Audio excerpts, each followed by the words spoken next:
আসসালামু আলাইকুম সবাইকে। কেমন আছেন সবাই? আশা করি আল্লাহর অশেষ রহমতে আপনারা সবাই ভালো আছেন, সুস্থ আছেন। আলহামদুলিল্লাহ আমরাও ভালো আছি। এটা ছিল আমার দুদিনের ভিডিও একসাথে করেছি আর কি। আমি ঢাকা গিয়েছিলাম আম্মাকে বিদায় দিতে, সেই ভিডিওটা আমি আপলোড করেছি। আমি বাসায় যেদিন চলে আসছি সেদিনকার ভিডিও এটা। আর ২-৩ দিনের ভিডিও আমি একসাথে করেছি। এই তো মেট্রো রেলে আসবো, নোমান টিকিট কাটতেছিল। আর এই দায়িত্বটা সবসময় হৃদয় পালন করতো আমাকে। অর্ধেক রাস্তা পর্যন্ত সে আগে দিয়ে আসতো, নয়তো বড় আপার গাড়ি দিয়ে যেতাম। এবার গাড়ি দিয়ে না যেয়ে আমি মেট্রো রেলে যাব। আমি সচিবালয় পর্যন্ত মেট্রো রেলে যাব, তারপরে বাসে আমি নারায়ণগঞ্জ চলে আসব। আর নোমান আমাকে একদম বাস পর্যন্ত আমাকে দিয়ে গিয়েছিল। আর জানে যে আমি একা একা যাতায়াত করতে পারি না, সেজন্যই কেউ না কেউ এই দায়িত্বটা নিয়ে থাকে। এতেও বাসায় চলে আসলাম। তারপরের পরের দিন পরের ভিডিও এটা ছিল। এতে সকাল সকাল সব কাজ সেরে নিচ্ছি, সাফিনকে স্কুলে দিয়ে আসছি, রোহানও চলে গিয়েছে স্কুলে। একটু এলোমেলো সংসারটা, অগোছালো সংসারটা একটু গুছিয়ে নিচ্ছি।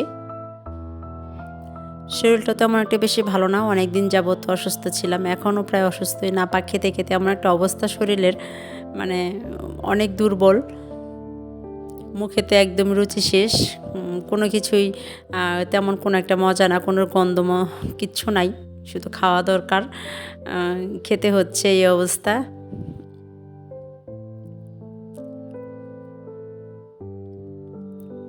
আমি ঘরদোর সব গুছিয়ে নিয়ে আমি রান্নার কাজে চলে যাব। বলতে রান্নাও হচ্ছে, আমি চুলায় রান্নাও হচ্ছে, আর ভাবলাম যে রান্নার ফাঁকে ফাঁকে আমি রুমগুলো একটু গুছিয়ে নিই। একদম অনেক এলোমেলো ছিল ঘরগুলো সব। দেখেন কি অবস্থা, সকালে কি অবস্থা রুমের।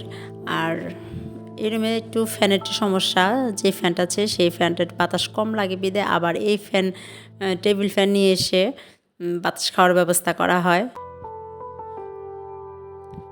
এই রুমে কমই থাকা হয়, দেখা যায় কি বেশি গরম পড়লে কেউ না কেউ এই রুমে এসে থাকে। এটা রোহানের পড়ার রুম।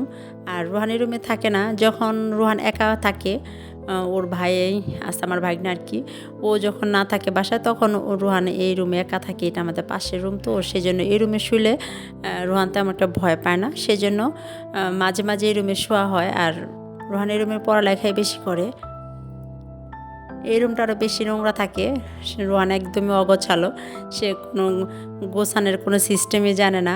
সে ক্লাস 9-এ পড়ে, তারপরেও সে এতটা অগোছালো, আমাকে এই সব গুছিয়ে টুছিয়ে দিতে হয় ওকে।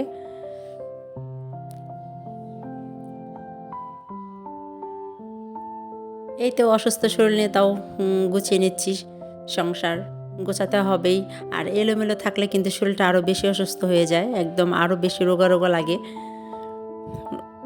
বাসাটা গোছানো থাকলে দেখা যায় যে মনের ভিতরে একটু আনন্দটা কাজ করে, ভালো লাগে, শরীরও ভালো লাগে, সব কিছু ভালো লাগে বাসা গোছানো থাকলে।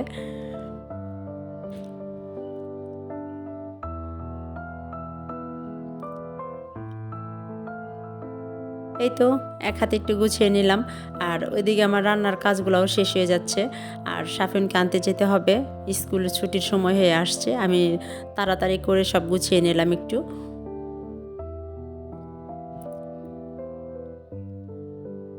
অসুস্থ শরীরে যেটুকু পারছি আলহামদুলিল্লাহ। এই তো আমি আবার কিন্তু স্কুলে চলে আসছে, প্রচণ্ড রোদ, এত রোদ ছিল। সাফিন অনেক দিন পরে স্কুল আসছে, সাফিনের শরীর খুবই খারাপ ছিল, এখনও খারাপ আছে। তারপরে অনেক দিন যাবত স্কুলে যায় না, তো ভাবলাম যে একটু নিয়ে যাই, দেখি কী অবস্থা, কারণ পরীক্ষাও সামনে চলে আসছে, পরীক্ষার ডেটও দিয়ে দিয়েছে।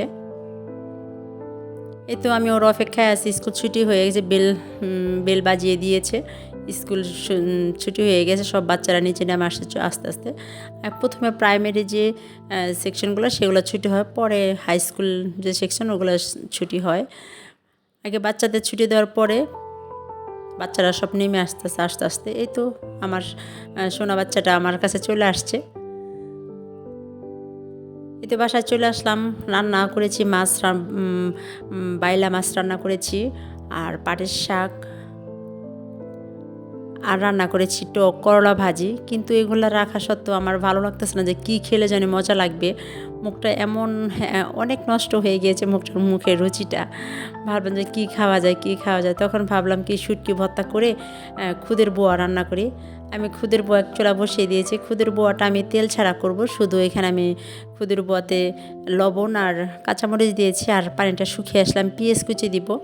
আর অনেকে এটার মধ্যে দেখা যায় কি আদা রসুন দেয়, ডাল, তারপরে তেল এভাবে খায়, কিন্তু আমরা তো কখনোই খুদের বোয়াতে তেল দিই না। একদম শুধু সিদ্ধ ভাতের মতো যেটা হয় আর কি, আর ঝরঝরেও হয়, একদম লাগা লাগা হয়, সেভাবেই খাওয়া হয় আমাদের বাসায়। আমাদের বাসায় কেউ তেল দিয়ে পছন্দ করে না। আর এই তো আমি শুটকি টেলে নিলাম, আর মরিচ রসুন টেলে নিলাম। আর আজকে আমি কাঁচামরিচ দিয়ে ভর্তা করতেছি। আজকে শুকনো মরিচ দিয়ে ভর্তা করার সাহস পেলাম না, শরীরে তেমন একটা ভালো লাগতেছিল না। ভাবলাম যে কাঁচামরিচ দিয়ে ভর্তা করি, কিন্তু কাঁচামরিচ দিয়ে ভর্তা করা সত্ত্বেও ভর্তাটা যে এত টেস্টি হয়েছিল, অনেক দিন পরে আমি অনেকগুলা খুদের পোয়া দিয়ে শুটকি ভর্তা খেয়েছি। আর আমি এখানে ভর্তা করব ধনিয়া পাতা ভর্তা। দেখি কতটুকু পারি, কতটুকু করতে পারি। এই তো আমি কাঁটাটা ছাড়িয়ে নিচ্ছি। কাঁটাটা আমি বাড়তে পারবো না, বিদে কাঁটাটা আমি ছাড়িয়ে নিলাম। আপনারা চাইলে কাঁটা সহ ভর্তা করতে পারেন। আজকে যদি আমার ভিডিওটা আপনাদের কোন অংশ ভালো লেগে থাকে তাহলে আপনারা চাইলে লাইক দিতে পারেন। আর যদি আপনারা আমার চ্যানেলে নতুন হয়ে থাকেন তাহলে আমার চ্যানেলটা আপনারা সাবস্ক্রাইব করে নিতে পারেন।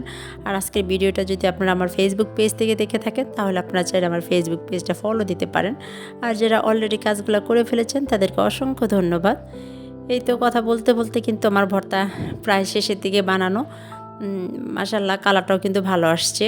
এটা কি হতো, শুকনো মরিচ দিয়ে করলে হয়তো কি লাল লাল হতো। আজকে আমি কাঁচা মরিচ আর লাল মরিচ, কিছু কাঁচা মরিচ পেকে গিয়েছিল, সেটা দিয়ে ভর্তা করেছি। কালারটাও বেশ আসছে। আর এখানে আমি ধনিয়া পাতা দিয়ে একটু ভর্তা বানাবো। দেখি কোনটা মজা হয়, কীভাবে একটু খেতে পারি কিনা, সেই ব্যবস্থায় আজকে।